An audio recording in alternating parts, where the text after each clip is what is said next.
මං දැක්ක විශාලම කන්ද හෙල්ලුණත් පස්මිටක් වැටුනේ නැති හින්දාම ගලක් බව හිතුනාට මන්ද ලෙන බිඳින්නට නොදී ලෙනේ දුර හැරලාම සීවලි කිරිල්ලක කෙරුවා ආදරේ බර තරම දැනෙනවා හරි තදට තාත්තේ දැන් පපුව මැදට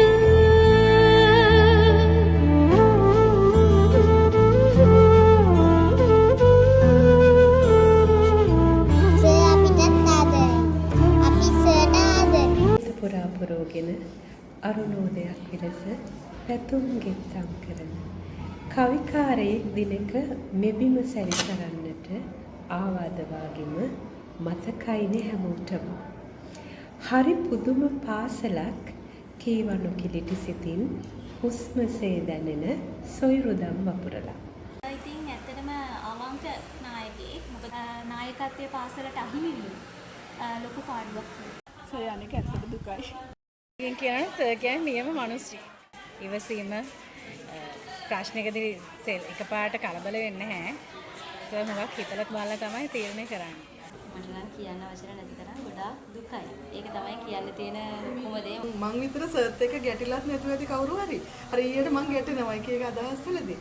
ඒ වුණාට පහවදාට සර් ආපහු කතා කරනවා. ඒ කියන්නේ සර්ගේ හිතේ තිබිලා නැහැ නේ කිසි දෙයක්. තරම දරුවන්ගේ ප්‍රශ්නවලදී සර් ළඟට අපි ගිහාම ගොඩක් වෙලාවට අපේ හිතට ලොකු නිදහසක් දැනෙනවා. මොකද සර් මේ ප්‍රශ්නේ හරි ලස්සනට විසඳනවා. සර් කියන්නේ මේ ඉස්කෝලේට ලොකු අත්දැකීමක් වෙන සර් කෙනෙක්. සර් මං හිතනවා ලොකු වැඩක් කරනවා. අපේ මේන් වල එකක් කරලා තිබ්බ දැන් ඒකත් හදනවා. භූති විද්‍යාලයේ විදුහල්පතිවරු අතර බොහෝ කාරණාවලින් සංවේදීම වෙච්ච විදුහල්පතිවරයෙක් තමයි චතුර වේරරත්න විදුහල්පතිව අපි දකින්නේ. ඒ වගේම තමයි ආදරබර තාත්තා කෙනෙක් හැටියට ඒ වගේම විතක බොහෝ අයට දුක්ගන්නාරාල කෙනෙක් හැටියටත් කටයුතු කරපු විදුහල්පතිවරයෙක් හැටියට තමයි විදුහල්පතිතුමා අපි දැන හඳුනගත්තේ. මේ හරිම මානසික පුද්ගලයෙක්. මේ පාසලට විදුහල්පතිතුමා එනකොට අම්මෙක් තාත්තෙක් නැති අවස්ථාවක තමයි මෙහෙට ආවේ. ඉතින් දැන් යන්නෙත් ආදරණීය පියෙක් විදියට මෙහෙන් සමුගන්නේ හරිම දුකයි. අපිට තාත්තා කෙනෙක් වගේ අපිට ඕන දෙයක් කියන්න පුළුවන්. ගොඩක් අවංකව වැඩ කරා. ඒක නිසා අපිට බය නැතුව වැඩ කරන්නත් පුළුවන්. සර් අපිට දැක්කම අපේ වැරදි පෙන්වලා දුන්නා. අපි හදාගන්න මේ උත්සාහ කරනවා. විදුහල්පතිතුමා කියන්නේ මම දකින විදිහට නම් දරුවන්ට අසීමිත ලෙස ඇහුම්කන් දෙන, ගුරුවරුන්ට අසීමිත ලෙස ඇහුම්කන් දෙන හොඳ ගුරුවරයෙක්. මම ඒ වගේ ගුරුවරු බොහොම අඩුයි. මොකද ඇහුම්කන් දීම කියන එක බොහොම අඩුයි. අනිත් එක මොනවා හරි දෙයක් කරනවා සාමූහික එකතු වෙලා තමයි අපි ගන්නෙ මොකද්ද තීරණය කියලා අහන්නේ. ඉතින් ඒ වගේ ගුරුවරු නැත්තම් අර සමහර ඒකමතික තීරණය ගන්න සර්ගේ එහෙම එකක් නැහැ. සර් සාමාන්‍ය හැමෝගම අදහස් අරගෙන හොඳ දේ යහපත් දේ තමයි දරුවෝ වෙනුවෙන් සහ ගුරු වෙනුවෙන් කරන්නේ. ඉතින් මම ඒ වගේ ඉතින් ගුරුවරයෙක් එහෙම වෙන දැකලා නැහැ. Hello sir. You were like a father figure to us all and you were a big inspiration as well. කලින් ඉස්කෝලේ හිටපු සර්ට වඩා හොඳයි. සාමාන්‍ය ප්‍රින්සිපල් කෙනෙක්ට වඩා එහා ගියපු මිනිස්සෙක් ඇත්තටම හොඳ මිනිස්සෙක්. සර් කියන්නේ ඉතින් ඇත්තට හොඳ නායකයෙක්, හොඳ සහෝදරයෙක්. සර් අතිමානුෂීයයි. සර්ගේ මිනිසත්කම මට හිතෙනවා විදුහල්පතිකමත් අභිභවාගේ මිනිසත්කමක් කියලා. මනුස්සකම පිරුණු මිනිස්සෙක්.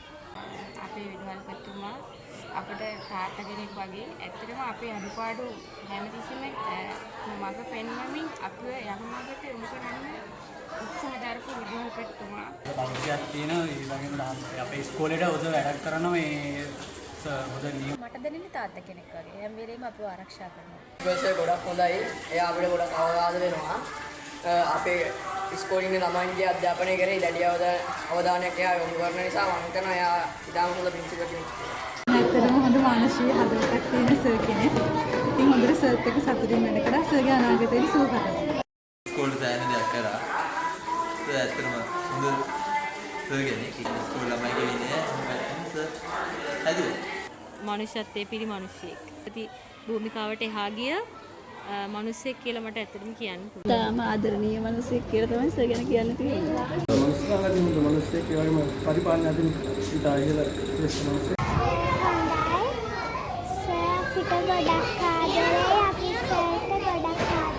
අපේ ප්‍රින්සිපල් සර් අපිට තාත්තා කෙනෙක් වගේ තමයි.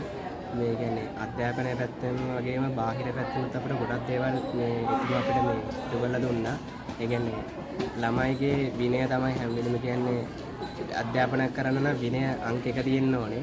මේ ඒ නිසා අපේ ළමයි කියන්නේ පාසලේ හැම ළමයිකම විනයට මේ ප්‍රමුඛත්වය ලබා දුන්නා. ඒ වගේම අධ්‍යාපනයත් ක්‍රීඩා ශේෂ්ත්‍රවලුත් මේ සර් අපි වෙනුවෙන් ගොඩක් දේවල් කරා. ඒ වගේම බාහිර කටයුතු වලටත් මේ සර් අපි වෙනුවෙන් පාසලේ දරුවන් වෙනුවෙන් මේ ලොකු සේවයක් කරා. විදුහල්පතිතුමා කියලා කියන්නේ වචනේ පරිසමාප්තාර්ථයෙන්ම අපිට තාත්තා කෙනෙක්. හරිම ආදරණීය තාත්තා කෙනෙක්. ඇත්තටම දූරදර්ශී නායකත්වයක් තියෙන මනුස්සත්වයෙන් පිරි ගුණධර්ම වලින් පිරි පුද්ගලයෙක්. මිනිසෙක් වශයෙන් හරිම හොඳ මිනිසෙක්. සුහදයි. ඕන දෙයකට සුහදව කතා කරගෙන මෙහෙම කරගන්න පුළුවන්. මේ ගැටළු සහගත දරුවෝ ඉන්න තැනකට සෑහෙන්න මෙහෙයක් කළානේ පොග්ගේ කාලේ. නිහතමානී හොඳ ගතිගුණ වලින් පිරිච්ච හොඳ මිනිස්සෙක්. ඒකද ඇත්තටම සර් තාත්තා කෙනෙක් ඕනම දෙයකට අර තාත්තා ඉන්නවා වගේ තමයි ඕනම දෙයක් කියන්න පුළුවන් කියලා. මට ඒක ඇත්තටම අපිට හිටිය තාත්තා කෙනෙක් වගේ. ඒ කියන්නේ අපි සර්ට බයයි. ළමයිට ඒක හොඳ නරක කියලා දීලා ආදරෙන් එහෙම බලාගත්ත ළමයි. ඒක ළමයිට බයිනවා. ඒ වුණාට ඉතින් අපි සර්ට ආදරෙයි. තව දීර්ඝ කාලයක් ඉවත් එක්ක අපිට මේ ජීවිතේ දෙන්න තිබුණා නම් හොඳයි කියන එක. ඒ වගේ හොඳ ගුණවත් මේ පාසල ගැන නගුවන් ගැන සිතන සර් කෙනෙක් මේ ප්‍රථමතාවම අපි හම්බුනේ කියලා. තාත්තා කෙනෙක් වගේ තමයි ඉතින් සර් කියන්නේ ඉතින් ආදරණීය චරිතයක්. ඒ විදුහල්පතිතුමා ලොකු අගය වීතිදි ඉතාම නොසැලී කලබල වෙන්නේ නැතුව තාම කන්සුන් වෙලා ප්‍රශ්නයක් විසඳන්න පුළුවන් නිර්භීත විදුහල්පතිතුමා. මම දැකපුදී ගුරු මණ්ඩලය මේ එක පොකුරට තියා ගැනීමම සගික මේ ගුරුවරුන් හිතරින් දන්නේ නැහැ. බණිනෝලට බණිනවද ඒක. හැබැයි පැත්තට විරුවත් කරලා හරි ගතියින් වැඩ කරන මේ විදිහ. අපේ ප්‍රින්සිපල් සර් කියන්නේ හොඳ මානුෂවාදී හදවතක් තියෙන හොඳ හිතක් තියෙන හොඳ මිනිස්සෙක් කියන්න පුළුවන්. ඇත්තමයි හොඳ සර් කෙනෙක්. ඕනිම දෙයක් හතර කතා බහ කරලා සර්ත් එක්ක ඕනම ප්‍රශ්නයක් විසඳගන්න පුළුවන්. සර් ඉතින් හරි හිතවන මිනිස්සෙක් මන්නම් දකින්න විදියට. තාත්තා කෙනෙක් වගේ ඇත්තටම. සර් ගොඩක් හොඳයි. ගැහුවට බැන්නට එයාගේ හිතේම තරහ නැහැ. අපිට එයා ගහන්නේ අපිව හදාගන්න. ඒ නිසා අපි එයාට ගොඩක් ආදරෙයි. ඒ වුණාට දුකයි යනවට ඉතින් අපි ගොඩක් ආදරෙයි ප්‍රින්සිපල් සර්ට.